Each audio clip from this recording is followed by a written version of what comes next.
Hello and welcome back to my channel. This is Keto Granny. I'm taking a little bit of time out to just sit down and to talk about my weight loss journey. I have been on a weight loss journey for quite some while. I started back in 2018. I started because I was just tired of living the way that I was living, being unable to walk around like I wanted to be or to enjoy life like I wanted to. So I had to make a decision that I had to get up off of my butt and get busy. I had to get up off of my butt and get busy. I had to get up off of my butt and move my body. It was very important that I started moving my body because if I didn't, then, I was getting to the point that I was unable to move. There comes a point sometime if you don't use your body, you're not doing anything with it. There comes a point that, you start getting things like atrophy and different things, and the stiffness is set in and different things, the arthritis. So you have to move your body in order to feel good. You have to move your body in order for it to stay in motion. And in order for it to operate the way that it should, you must move your body. It took me a minute before that kind of sunk into my head because I was so used to just getting up and going. If I got out of bed, I went from the bedroom to the front room and I sat in my chair and I just sat there all day, watched TV. I watched TV from that chair. I ate from that chair. I talked on the phone from that chair. I worked on my computer from that chair. I played with the grandbabies and everyone from that chair. Not a good life. But sometimes, you can be so heavy. I was so heavy that it hurt. When I walked, it hurt my knees. It especially hurt my back because of all the pressure that I had on there. So you're going to have to find a why. My why was I wanted to live longer. I wanted to play with my grandkids. I wanted to be able to get around. I wanted to be able to enjoy life. Just because I was in my 50s, I didn't feel like my life really had to be over then. But for some reason, I felt like, it was okay to start taking a bunch of medications and different things for high blood pressure and everything. It was okay to be diagnosed with maybe things like, diabetes and different stuff because just saying, hey, those are the type of things that happen as you get older and you just have to learn to live with them. And, that's kind of how I used to think. I used to think like that until I started thinking, hey, there's got to be a way. I see other people who are pretty healthy and there's got to be something to this health stuff. There's got to be something to getting up, moving my body, exercising, and just keeping on doing it. And maybe I'll be able to get that small eventually, or I'll be able to lose at least 100 pounds. Those were the kind of thoughts that I had at first when I first started thinking about losing weight, but everything just seemed so impossible and so far away that I just knew that I could not do that. But the more that I thought about it, the more that I saw it and I saw it happening to others, the more I wanted it. The more I wanted to try it, I wanted to give it my all to see if I could do it. So I figured I had to come up with some type of a plan. I had to figure out what is it that I needed to do in order to lose 100 pounds. What do I need to do? Well, I knew the first thing I needed to do was basically change the way that I was eating, because I was eating just about everything and anything that I wanted to. I'm talking about the candy, the cake, the pies, the cookies, and then, going out to eat and getting the barbecue and the ribs, just whatever I wanted, burgers, French fries, curly fries, all of those type of things when you're going out. And then having I've never been quite like an alcoholic drinker. But then having a drink afterwards, going out with friends and family, the mashed potatoes, the cornbread, the rolls, the dressing, the gravy, the sauces. Yes, those are the type of foods that I just loved to eat. And I just really didn't know how I was going to be able to stop eating like that. At the time, it just seemed like something that was so impossible to do, something that I felt like I just could not do because the food, it tasted so good to me, and I just felt like I can't give it up. I just can't give it up. It's just too hard to do. How do they expect for me to give up, that craving for sweets? How do they expect me to really, really not eat any cake or ice cream or pies or anything like that? Are they serious? Are they really serious? Do people actually do this? Do they really not eat these type of things? These were questions that were going through my mind, all type of things that I was thinking, hey, I cannot do this.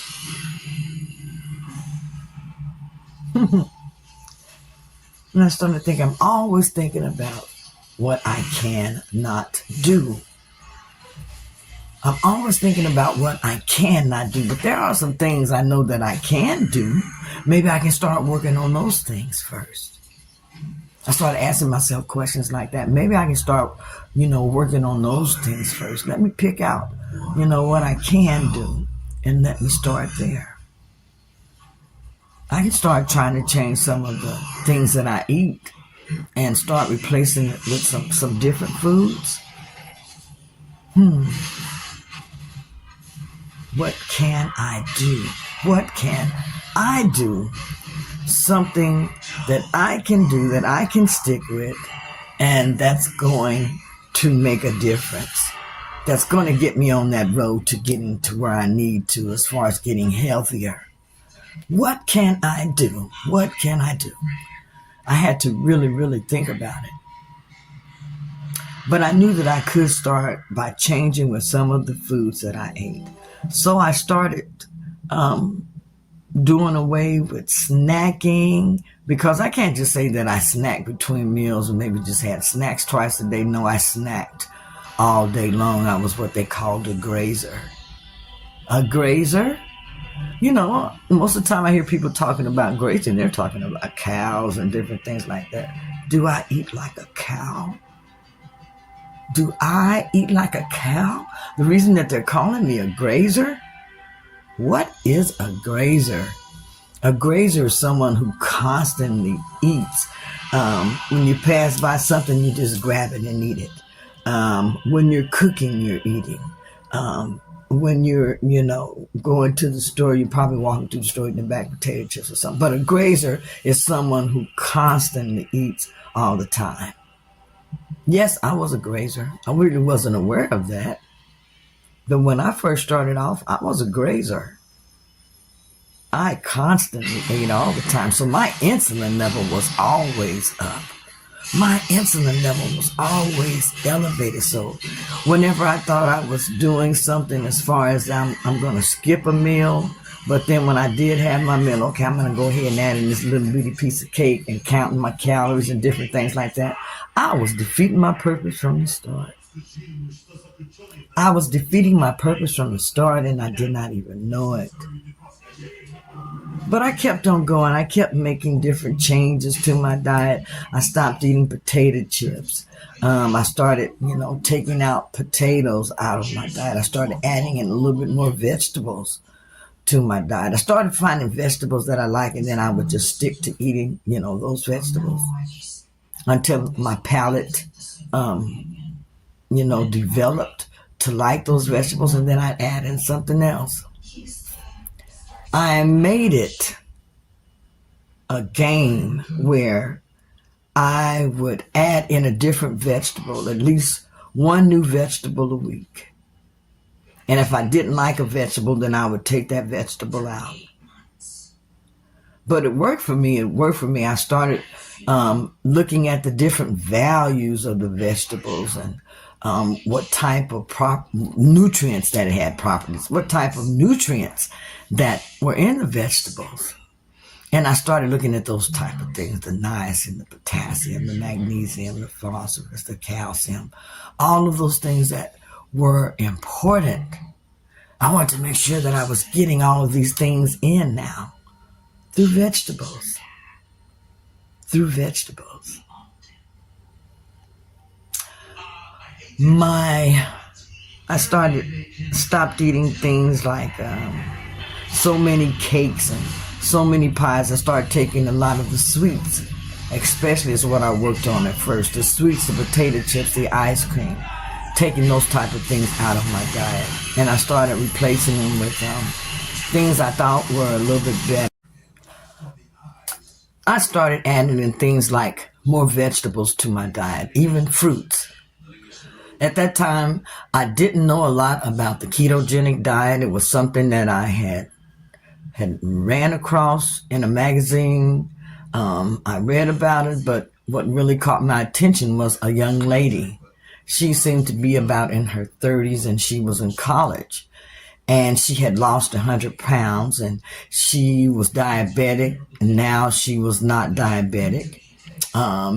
They had a picture of her before her weight loss and after her 100-pound weight loss. And I was so impressed with what she had done. She talked about how she changed the way that she ate, how she added in exercise, such as walking. And, just those type of small changes made such a big difference in her life, especially when she dedicated herself to doing this every day and she became consistent. She added in going to the gym and, took it upon herself to learn about her body and how it worked, what it needed.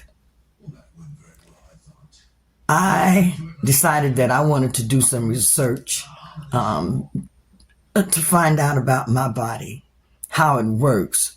What does it really, really need in order to thrive? What did I need in order to really, really thrive, in order to lose weight, in order to feel good? Because most of the time when I started trying to lose weight, I didn't feel good. It didn't feel good at all when I first started trying to lose weight. I was hungry all the time. I didn't know, how to eat as far as what certain nutrients or macronutrients to eat, to eat the most of, like eat more protein or eat more fat, because I was busy trying to eat more carbs. I was trying to eat the things that tasted good to me. I was trying to count the calories of the things that tasted good to me so that I could keep them in my diet. I didn't know about, how important vegetables were. I didn't know how important vegetables were to me.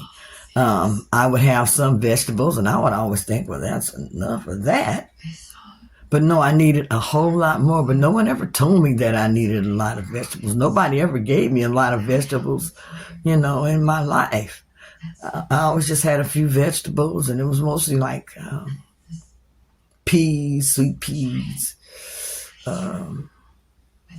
few little things like that, green beans, and I still love my green beans.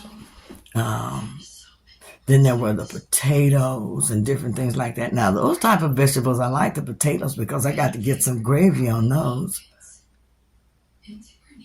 What is it about the gravies and the sauces? And now I still use gravies and sauces. I don't use them as much as I used to, but I still use them in my the way that I eat. But I cook them a different way. I cook them more toward the keto way. I can make sauces. I can make gravies, au juice, different things that I can use that taste good. Add in things to your diet that taste good to you and things that you like to eat. Find a way to add in a food that you like and find a way to make it. If you have a certain food that you like, find a recipe that you can copycat that food, where you can make it where it's low calorie or keto friendly or something like that, so that when you do eat it, you can really, really enjoy it, and you're not getting all this elaborate amount of calories and everything with it. I started learning how to make like the meatloaf, keto meatloaf. I started learning how to make, I could still have ribs. I just had to do without the sauce.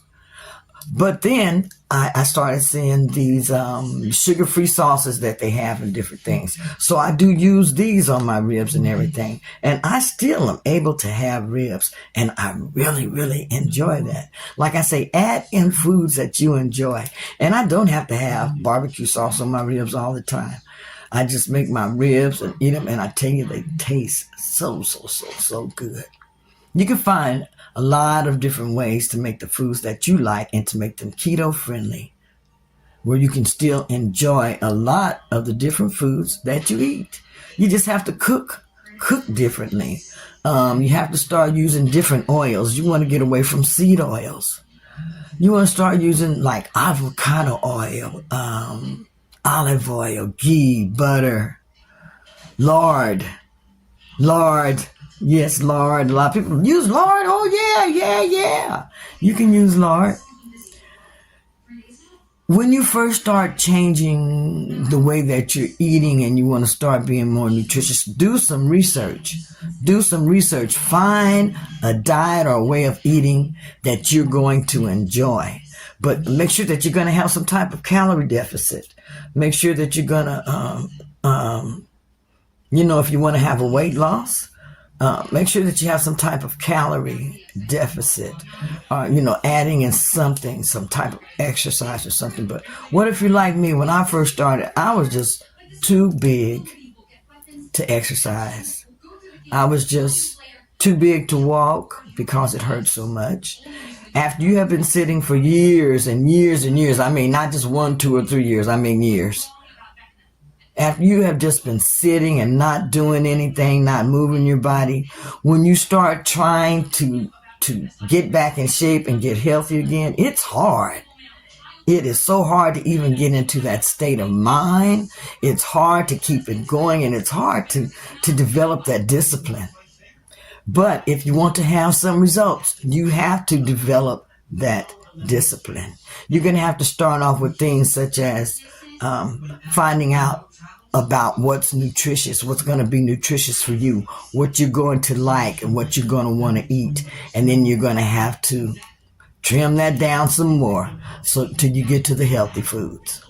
Okay? That's what I had to do. I had to trim that down some more till I got to the healthy foods, because I still had a lot of flux and flack in my diet when I first started. But the more that I learned, the more I researched, the more I chose the plan that I wanted to use to lose weight, like keto. Then I started eating more toward that. And I started picking out foods that I liked and that I wanted to eat, and just adding them, even if I had to eat the same thing every day. It helped me to develop my eating plan. It helped me to get my taste buds where I wanted them to be. It helped me to get all that icky, nasty food and different stuff out of my diet. I mean, I'm not perfect because I still eat things that I'm not supposed to. Yes, I do. But I don't eat a lot of those things, and I have learned how to enjoy those things and also how to incorporate those things into my life when I want to eat them. So you're going to have to get some discipline. You're going to have to learn how to be consistent, and it's going to take a lot of failures, in order for you to get there. So don't just think that you're just going to hop in this and you're just going to be perfect from the beginning, because you're not. You're not. You're going to fall off the wagon. You're going to have a hard time. I went through all of that.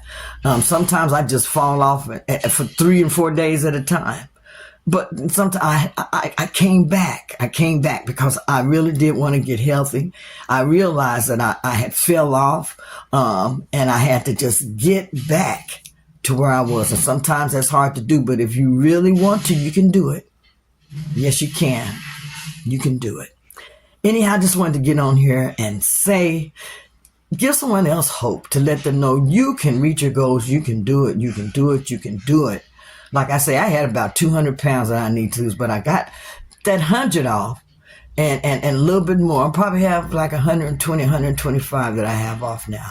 And I'm almost will be at my goal if I can get my scale is moving now. And I've added in alternate day fasting, and I'm really, really excited about that. My scale is moving, so if it keeps moving like it's moving, I'll be past 199 pounds by the end of the year. I'll be past 199 pounds by the end of the year. But I want you to know that you can do it. You just have to be consistent. You have to be dedicated, and you have to really, really, really want it. You have to really, really want it. But I know that you can succeed and that you can do it because I was able to do it. And I want you to succeed. I want you to reach your goals. I want you to feel as good as I feel, by where I have gotten to. Anyhow, this is Keto Granny saying, I'll talk to you tomorrow.